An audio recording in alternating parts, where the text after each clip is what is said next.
mwalimu, je, alikuwa anajihusisha na walimu wa shuleni au alikuwa ni mwalimu wa aina gani? Ya, alikuwa mwalimu kule kambini na pia ni mchungaji. Alikuwa mchungaji toka kambini tena na hapa pia alikuwa ni mchungaji wa kanisa la Methodist. Kaka Jambazi TV. Unafuatilia Kaka Jambazi TV. Okay, kama kawaida ni 42101 the Prince of Emirate Empire, mtangazaji mwenye degree yenye stage 3. Kama unavyoniona hapa nipo na brazangu ambaye atakwenda kujitambulisha majina yeye mwenyewe na tujue nini ambacho kinachoendelea, kwa sababu tumepatwa na msiba mkubwa sana hapa Bowling Green, na yeye ni mtu mmoja wa familia, mtu muhimu sana wa familia, na yeye ndio atakuja kutuambia habari kamili. Kwanza jambo. Jambo, habari saizi? Salama. Labda kwa wasio kujua, ungetaka kujua jina lako unaitwa nani? Kwa majina naitwa Enoch Sadiki. Enoch Sadiki. Ni mkazi wa hapa Bowling Green au unatokea sehemu nyingine? Mimi ni mkazi wa Georgia. Georgia. So kwanza tumepokea msiba mkubwa sana, na msiba ambao umetikisa na watu wengi wameumia sana na hichi kitu. Imekuwa tu ghafla, watu wengi sana wanashindwa kuelewa na wanashindwa kupata taarifa kamili kuhusiana na hichi ambacho kinachoendelea hapa. Kwanza tungetaka kujua huyu hapa aliyefariki hapa mzee wetu ni nani yako? Huyu hapa ni babangu. Baba yako kabisa. So kwanza alikuwa anatambulika kwa jina gani? Kwa sababu wengine wanamuita mwalimu, nimeona wengine wanamuita mwalimu, wengine mchungaji, wengine nini. Alikuwa anatambulika kwa jina gani? Kwa majina alikuwa anaitwa Wasi Watanga Ilendo. Wasi Watanga Ilendo.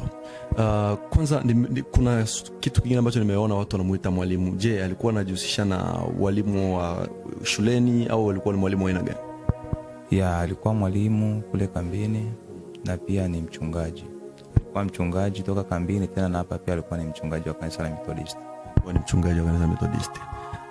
So kwa taarifa ambazo zipo ni hivyo, amekufa tu ghafla na vitu vingine. Sasa tunataka tujue kutoka kwako kwa wewe mtu wa familia. Hebu tuambie kwanza kuhusiana na mzee wetu, ni kitu gani ambacho kilichomsibu? Je, alikuwa anaumwa au kuna kitu gani ambacho kisababisha mpaka umauti wake wa siku ya leo?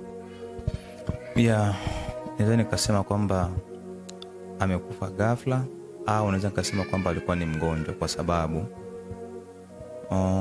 ukishauguza mtu ambaye anaumwa pressure, ni mtu ambaye labda anakuambia leo siku vizuri, utamzoea hivyo hivyo, na tulimzoea kwa hivyo kwa muda mrefu. Ya, kila mara anasema pressure inanisumbua, tunampima, mara inashuka, mara inapanda, mara anakuwa yuko sawa. Baada hapo akapatwa na magonjwa ya kichwa. Kama kwa mara anasema kichwa toka kambini, lakini sio hiyo, ni magonjwa yake toka kambini. Ya, na pia mwezi wa 4 tarehe 11 alisafiri, alikuwa ameenda Idaho kwa shangazi, akatoka kula akarudi, lakini aliendaga hapo anasema kichwa ila tu kamzoea ni hivyo, kila mara anasemaga kichwa, mara kaziana naenda, mara nini hivyo. Ya, hii wiki akawa tena anasema pressure.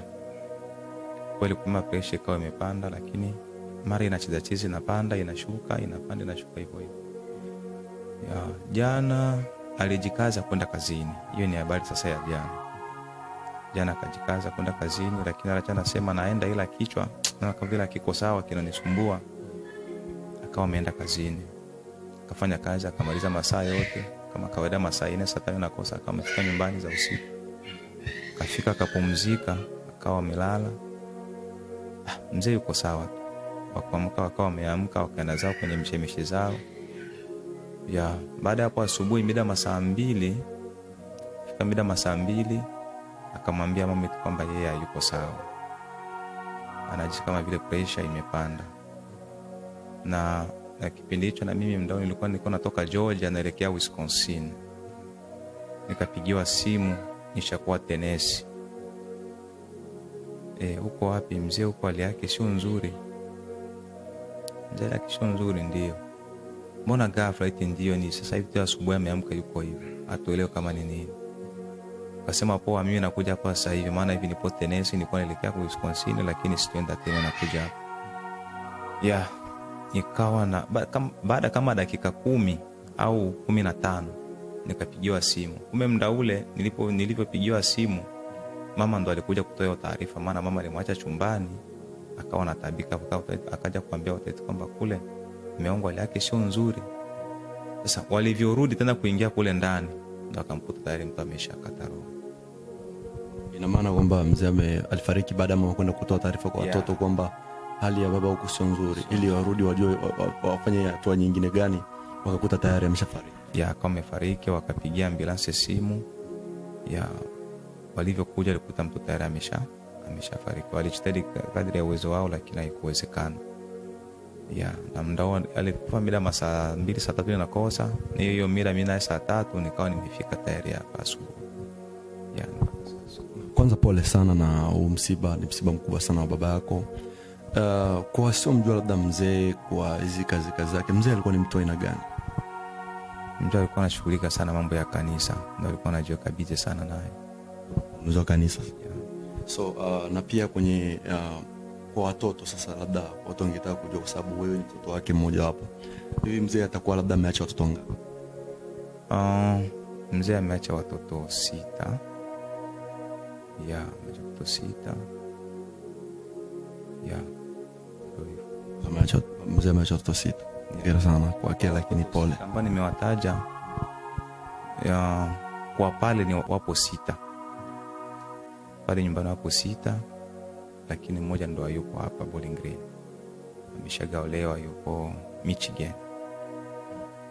Ina maana mtoto wake wa kwanza ni binti ambaye anaitwa Fatu, analoa Michigan.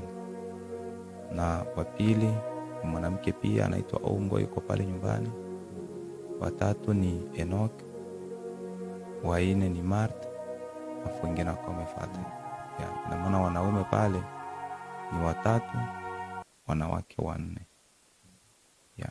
Sasa kwanza pole tena sana, pole sana. Nafikiri kwa wale ambao walikuwa na dukuduku kuhusiana na msiba wa mzee, amefariki vipi, imekuaje, nafikiri kaka yetu hapa ameeleza vizuri sana kwamba mzee pressure tu, hizi pressure za hapa na pale na kichwa kumuuma ndio kilichopelekea mauti wake. Mungu ampokee mahali pema peponi. Tunashukuru sana kwa muda wako. Asante, pia na mimi nashukuru sana. Asante sana. Mtangazaji wako mwenye degree ya Street 3. Chao. Nimezunguka kote sijaona kiburudisho kama wewe. Online Kaka Jambazi TV. Wewe sijaona online Kaka Jambazi TV. Unafuatilia Kaka Jambazi TV.